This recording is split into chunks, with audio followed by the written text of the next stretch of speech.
Baltimore and Oakland. We don't even mention that anymore. They're so far gone.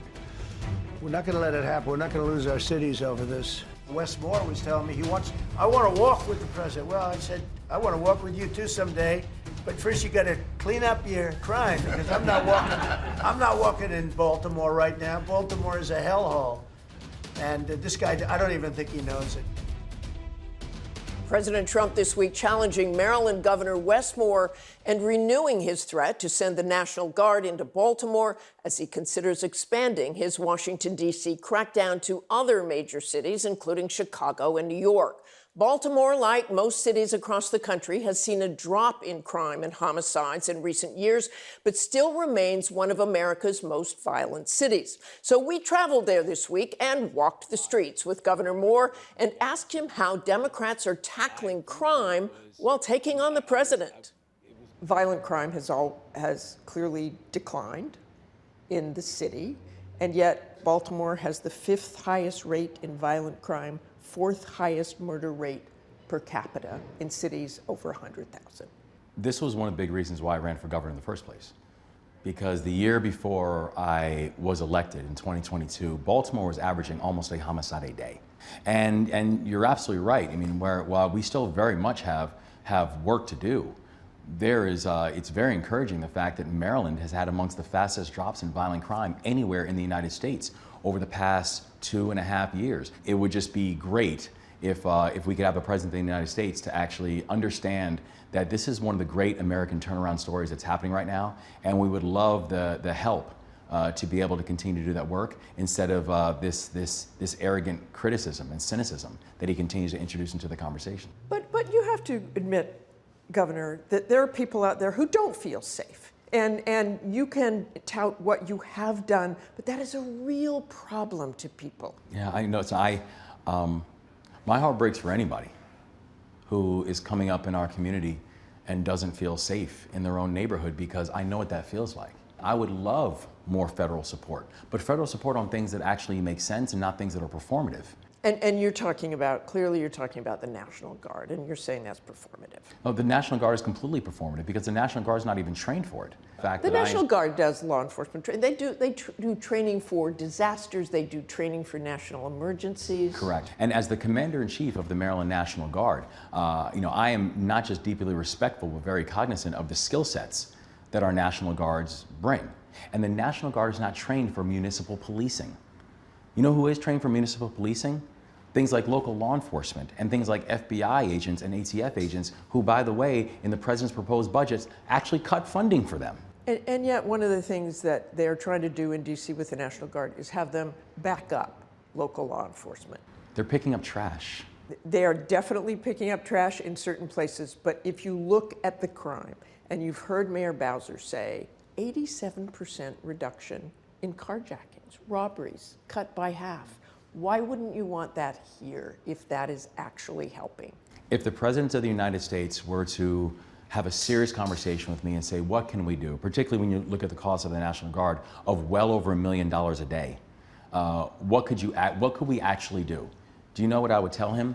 I would tell him things like, we need to make sure we're increasing funding for local law enforcement, and we have to invest in our community groups and community organizations. Like that's a serious approach, how to address this issue, but asking me to deploy my National Guard, people who are not trained for municipal policing, is just not a serious approach. But I want to go back to Mayor Bowser again. She said it has been successful. Why would you say, wait, I want you to ask me this way instead of that way? Why fight with the president instead of having that chance if that is an opportunity that can improve crime?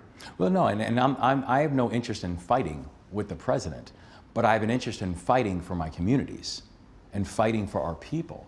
And I respect Mayor Bowser, and I'm glad that the trend that she has seen over these past few weeks has continued, the downward trend that DC has seen over the past year. That's wonderful. The idea of introducing the National Guard into every major American city, it is not sustainable, particularly when you're looking at the cost. Let's talk about President Trump. Your criticism, jokingly sometimes, has really been sharper in the last few weeks. You've called him President Bone Spurs. Obviously, that is talking about his lack of service. Well, I mean, listen, When the president wants to attack my military record, as someone who's actually a decorated combat veteran, as someone who actually has served overseas, as someone who has defended the country, I just think that if the president wants to have a real debate about public service and about a sacrifice for this country, he should really sit that debate out.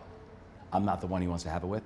But is this the way that Democrats are going to approach Donald Trump in the future? Is that an efficient and effective strategy for the Democrats? In 2024, there was a lot of criticism of the Democrats. Hey, you're just telling me what you think is wrong with Donald Trump instead of telling me what you can do to change things.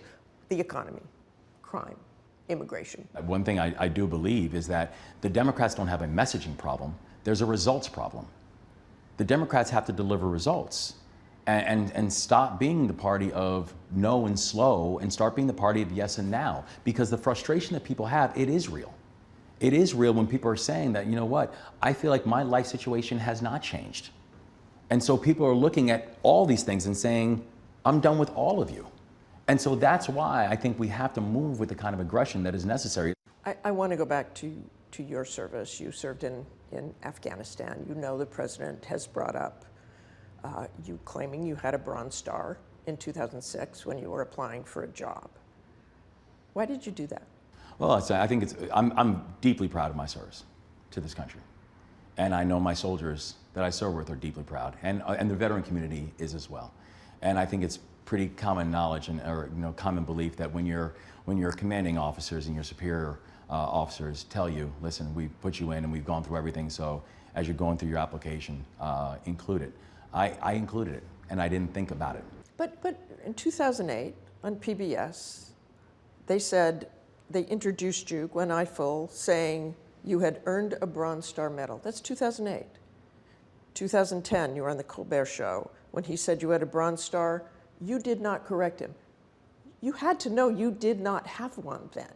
Well, I did not go back and tell the Pentagon, hey, I was told to put this on my application, and didn't. And honestly, at that point, I'm not talking about the Pentagon. I'm talking about you knew in those interviews you did not have one. No, because even at the time of those interviews, it wasn't something that I even thought about.